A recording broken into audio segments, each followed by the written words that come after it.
Did you guys wanted to talk about Janine? Yes. Yeah, of course. Yes. You did. Yeah. You Best did. actor. Yeah. Do I have a choice? Maybe. Yeah, kasi may viral photo. So curious din kami. Paano yung bonding? Here we go. Just kidding. First of all, The story behind. sorry, what's that? What's the story behind the viral photo. Siyempre kinilig yung mga tao. Yeah. The launch of her brother's single. Oh, David. Huh? David. Si Diego. Diego pala. Diego has a new Diego. Is David your boyfriend? David Carver. Charot. That's you guy. Yeah, and then it's funny. People think that Janine and I are actually, this is a publicity stunt, diba? We have a good PR team, so it's been working. Best actor pa rin din. Yeah. Yeah, we've just been going out, checking out museums, and spending time together. Whatever you call it, what you see is what you get. Is it a date? What you see is what you get. Oh, what you see is what you get. Yeah. Ano yung unang impression mo kay Janine? My producer is here, mga galit sa akin. So, siya muna dapat kakausapin. Yeah, but ano yung unang impression mo kay Janine? A really dedicated professional actor. That was my first. I was actually trying to call her before, and I did. I actually, when we exchanged numbers, when the show was starting to, when we were getting ready for the show, meaning all of the conferences that we had to do, I realized we have each other's numbers. Yeah, and because I was calling her for a project that I was producing. It was a short film that I was producing. And I said, long shot, maybe you're free. I know you're busy. She had just won an Urian for Babae at Baril. Yeah. And I said, we'd love to get you for this role. And she said, oh, unfortunately, we're going to the US. During the dates that you're shooting, sorry, but all the best, and I'm so honored that you actually thought of me. I said, actually, I really just want to see you. No, I'm kidding, of course I'm kidding. Kinilig na. And then, yeah, so she has always been like, nasa radar ko talaga siya palagi in terms of like, who do you want to work with? Nadine. Ay, Janine. The letters are getting jumbled, my friend. Who's David? Yes, I do also want to work with Nadine, why not? But right now, we'll just change the syllables to Janine. Yeah, let's talk about Janine. Let's talk about Janine. Yeah, and she is this, and I was right. We got to the conference and we were laughing about how dedicated she is because she actually is so involved in her costume, in her makeup, in the story, and in the training. And she was telling me, oh my God, I need to train. And Jody was like the same, I need to train. And he's like, oh my God, these guys are such pros. And I was just like faking everything, So we get to the set, and true enough, she understands the character. It was a journey for all of us, getting to know. But the point is, I love working with them, with all of them. But I love working with Janine. She's a funny, sweet woman. Yeah. Curious ako kasi nga you get to spend time with her. What are the things you have in common? Kami? Letter J. Letter J! I like it. Yeah, the letters J and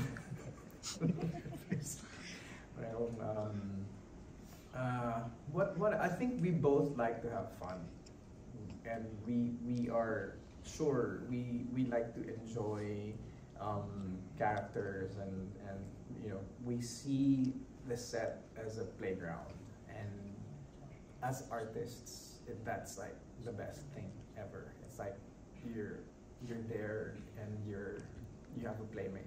You know what I mean? So we really enjoy that. I guess family, like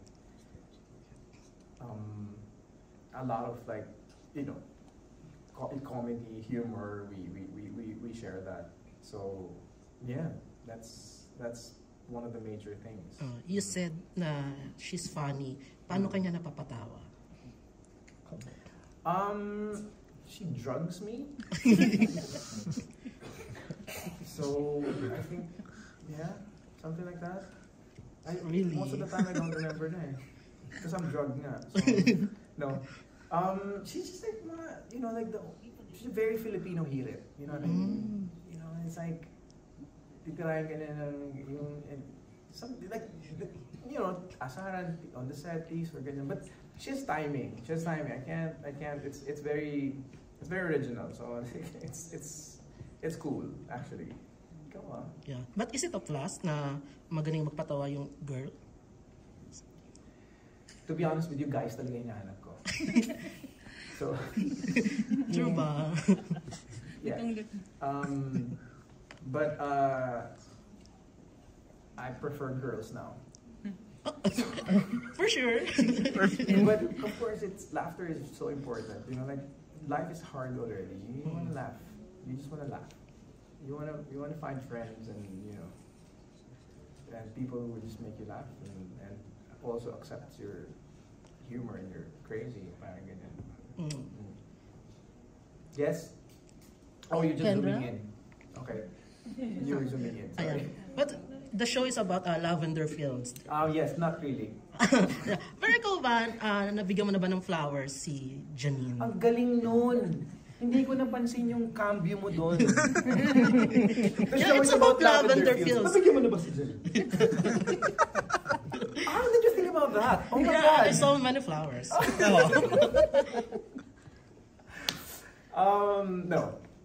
No. Not yet. Not yet. Not yet. So yet. Oh, not yet. Balitaan kita. Text mo ako. Sige, text kita. But ano sa palagay mo yung bagay na flower kay Janine? Para isuot, gano'n, or ano? No! Para... Panibigay.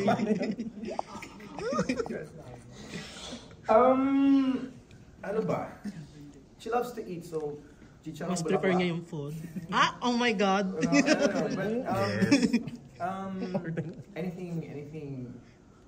Just I'm seeing white. So anything white, you know, because she has. Pure heart? Yes, I'm serious about it though. Oh, That's we're pure. serious. Okay. Ito na lang, last question na lang. Would you like to be my PR person? Why not? Paalam ka kay Direk Lauren, PBB, Solid. Pero ito na lang, final question. So what's the real score between you and Janine? Ba't nanginginig ka? Para ikaw yung sasabi. Ba't nanginginig ka? Because I'm serious. Every group may character. Kanina si Alex ngayon. I think we're finding each other fun to be with. So Yeah. You should try. Charot. I'll take your advice.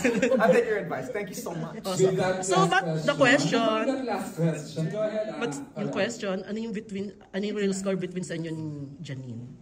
No, yeah, I think we really, finding each other, like, fun people, hanging out, and, Getting to know each getting to know other. each other. Getting to know Yeah, each other. dating. Gen Z? Yung may inaantay mo na word. Ano ba yung bagong word? Ano ba yung bagong word sa ano? Ano ba yung bago sa Gen Z and what's the alpha Exclusively version? dating. Oh. Exclusively. It's so millennial. Oh. Talaga? Exclusively dating. Tapusin na to. Extra! Yeah. Exclusive. Okay, we're good. Hi, meron pa or we're good na? Thank you. Alright.